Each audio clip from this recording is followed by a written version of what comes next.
The Trump administration recently invoked a rare wartime law to deport hundreds of immigrants to a contracted prison in Central America.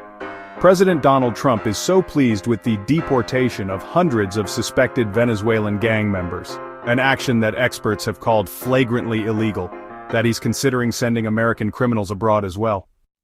On April 6th, while returning to Washington, D.C., after a golf weekend in Florida, Trump was asked by reporters if he would ever consider sending American criminals to a prison in El Salvador, which the U.S. has contracted to house alien enemies. Donald Trump: I love that.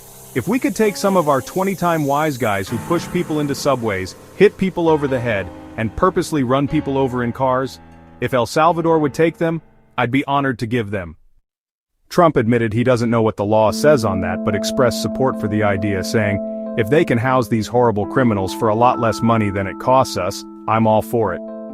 He also praised El Salvador's president, Nayib Bukele, for being very tough on crime and expressed plans to meet with him soon. On March 15th, Trump invoked the Alien Enemies Act of 1798, used only 3 times before, all during wartime, to target non-citizens, authorizing their removal under the pretext of being alien enemies. The administration initially targeted members of the Venezuelan Tren de Aragua gang and deported over 100 Venezuelans to a U.S. contracted prison in Tecoluca, El Salvador, costing $20,000 per person per year. A federal judge in Washington, D.C. quickly issued an emergency order to stop the deportations, but by then, the planes carrying the detainees had already left U.S. airspace. The ACLU has filed a lawsuit, arguing that only Congress can declare war, thus permitting the detention of alien enemies.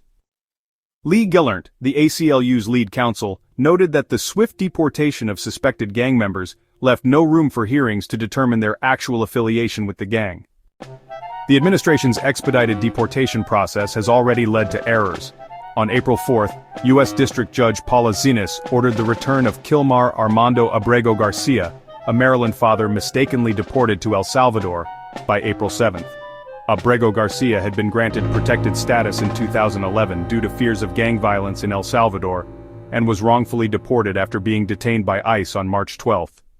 Zinnes ruled that Abrego Garcia's deportation was illegal, noting the Trump administration's actions were made without legal basis.